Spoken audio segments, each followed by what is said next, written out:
Hey everyone, this is Tom from MonTac here, doing the weekly MonTac matchup for the 25th of February, 2022, and today we have got the greatest female player of all time, Shao Galaxy Wolf, with us today. How are you doing, ma'am?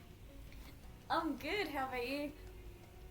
Not so bad, just getting through it. Alright, we got you here for some matchups. Well, let's get right into it. We got rank 10 Lucky taking on rank 14 Tailsweet. Obviously, Lucky predicted to use Terosian Gamblers against a mutated Terosian from Tailsweet, two Terosian-based players. What are your thoughts on this potential matchup? Honestly, as someone who has versed Terosians while playing Terosians, I can see it all coming down to actually Gamblers versus Mutants in a way, because like Terosians will just keep shutting down Terosians, because I feel like both players will be more, like, if they've never versed each other especially, both players will be more focused on getting rid of the Terosian half, or even if they notice that it isn't just the Terosian half, they're going to try and they will only focus on the one that they know. Okay. And so who do you think's got this matchup? Based on Lucky would have the Gamblers, so Life Gambler variant, and Tailsweet would have the mutated.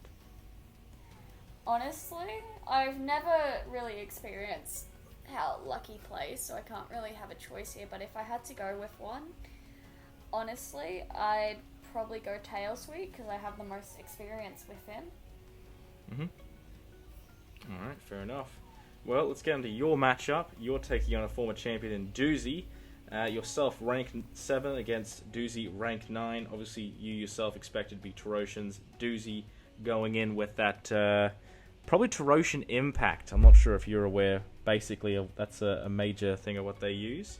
What are your thoughts on that kind of matchup? Because that's, obviously you're predicting yourself to win, but it's definitely a very interesting challenge if you do end up facing that Impact deck. Yeah, honestly, I have to go for myself, but a bit of me is saying that, yeah, it's definitely going to be Doozy's win. But at the same time, I'm just like, nah, I've got this. Fair enough. Alright, love to hear it. Do you believe you've reached the full potential of Terosians? Definitely not. I believe I can do better. I always set myself... that's the thing with me. I never just go, oh yeah, this is the best I can do. I always say, I can do better. Alright. Awesome. I'm keen to see it. Alright, let's get in the next matchup. We've got Misfire, rank 4, and Zweistein, rank 6, competing for a top 4 position. Misfire probably going to use... Misfire used Sunwalkers in their last clash with Zweistein, and Zwei, of course, is running that good old Beowulf Gambler, so Beowulf and the Life Gamblers. What are your thoughts on this matchup? Now, keep in mind, Misfire and Zweistein, their current record is 2 wins Zwei has over Mist, and their last match, Misfire was able to get 1 over Zwei. What do you think? Because you've played both these guys. Well, by the sounds of it, it's not like how Charging Badger and I have that ongoing rivalry where we just take it in turns. So I think that Zweistein might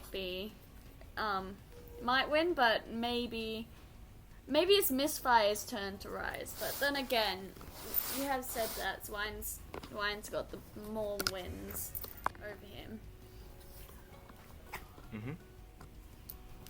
So you thinking Misfire or Zweistein? I will have to go with... I have to go with Zwine. Zwei? Alright, nice. Yeah. Alright, now the next matchup, we have got a very interesting match. We've got rank 3 Charging Badger, obviously I'm using Sky Soldiers, taking on Mini Smoke, who has recently picked up a pure Angel variant that has got them back-to-back OTK wins outside the top 10. Now they're going to be taking on Badger, someone they've never faced before, but it's a former champion, their first real, taste of taking on a former champion one-on-one in a competitive setting. How do you think? Because Badger has been OTK'd before. It's a bit of an interesting matchup that really could go either way, but based on that matchup, that Sky Soldier versus Angel matchup, what are your thoughts? Honestly, as someone who's gone through that matchup when it was an early game, I think that definitely both playing fields has changed and developed, but I am sorry, Mini Smoke, but I honestly have to go for Charging Badger. Alright, interesting. I'm coming for that win, Charging Badger. It's my turn. You're just hoping they meet you in the grand final of that March tournament, so you can get it. Yes. I mean, it's already been arranged. The next match, I'm automatically having a win.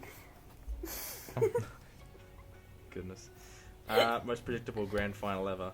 Alright, well, now of course we are talking a lot about these, top 4, top 3 people. Who do you think is in the top 3 active players of MonTac? So not obviously who is right now, but just in your personal mind, you can throw yourself in the list, but who is your top 3 active players of MonTac right now? Alright, I've actually had a really big think about this. Zwine, Dan, and Apocalyptic. Ooh, okay, interesting. So you've taken out Charging Badger, 2-time champion, and you've taken out Misfire, 3-time champion. None of those are in your top 3. Why is that? Honestly, I just...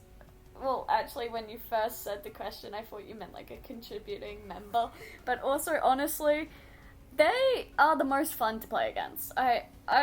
It's you kind of can guess things after a while when they've won 2 to 3 times in a row.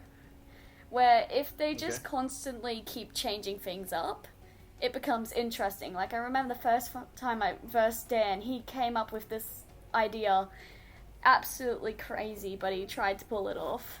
Then, every time I've versed Apocalyptic, he's always had something new. Mm-hmm. And same thing goes for Zwine. It's just always interesting, because they never stick to the same. They like to try new things and challenge it. Alright, fair enough. You like them because they're a bit more original. Is that your thoughts? Yeah. Interesting. Alright. Where, sure. I remember that, Misfire, didn't they have, the same dragon deck for most of the tournament? They do switch up a little bit, but, I guess the other 3 would be a bit more unconventional. Yeah. Alright, well, let's get... Yeah, sorry, you were saying something? Yeah, I'm not trying to, down myself there. It's just, I like my playstyle, yes, but I know that I'm good at my playstyle, and that's why I do try others, but I stick to my own. Where those 3 are just always trying to get out of the comfort zone of the game. Interesting. Alright. That's a fair assessment. Alright, well, let's get on to the main event. We've got Dan B. Champion, who just beat Misfire last week, taking on Apocalyptic, the man he took the title from. Apocalyptic's got a wide range of things they could use. Right off the bat, you've got Sunwalkers they could use that, they have a lot of experience with. Style at OTK, they got multiple OTK wins that actually got them the title in the first place, and then they changed and lost while using Sunwalkers. And then, of course, you've got Rogue Dragons that they've had experience with. They've got Terosian Control experience. Dan B, so far, really, they're just a Steel Edge player through and through. They did dabble with a little bit of Terosians at the start, but they've gone full Steel Edge.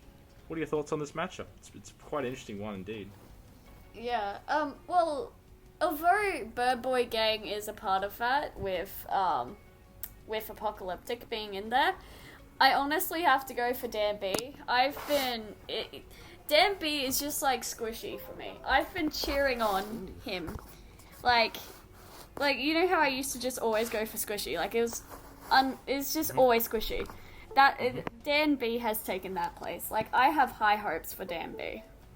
Interesting. Do you think that Dan B is better than Squishy? No. I'm sorry, no. Ooh, wow. Squishy's really getting... He's going to get that ego going. Alright, interesting. Yeah, well, I have to get that ego back going. I miss him. He's got to come back. Fair enough. Well, now if you mention that, if he's weaker than Squishy, how well do you believe you match up with the top 4 currently? So top 4 is, at the moment, I believe it's Dan B, I got Apocalyptic at 2, Badger at 3, and Misfire at 4. How well do you think you match up with those guys? Honestly, no offense to those guys, but I think I could take them all down. Wow. I mean, Okay. Like, I know it will be... Yes, it will be a struggle. I'm not saying I'll take them down with ease, because they are very difficult opponents. But, like, if I didn't have that month off, then I think I would have already been at the top. Like, no offense. They're all great people, they're all great players, but, like... I just think that I've got potential to beat all of them. Well, we can't wait to see it. It's going to be pretty massive. We've got the March tournament starting next week. Obviously, you will probably most likely have to start at round 1, but that might just be you starting to get revved up and see how you go. If you make those semis, if you make that grand final, it'll be an absolute banger for sure. And even if I don't win the first round, there's always a wild card chance. That is true. You did it, I think you did it last year as well. The last March tournament, you got the wild cards back in. No, I don't. Because you lost your first matchup to Shadow, and then you got into the wild cards. You beat Badger, and then came back in and lost to in the semis. That would have been my first win against Badger, I think. I think so. Yeah, that's a long time ago. All right. That's when the pattern started. Yes. Well, all right. Appreciate you giving your thoughts. Can't wait to see your matchup. Is there anything you'd like to say before we wrap up? No. No? All right. Well, like I said, thank you again for coming on. If you have anything else to say, I will see you guys. Thank you everyone for watching, and I'll see you on the weekend. Have a good one.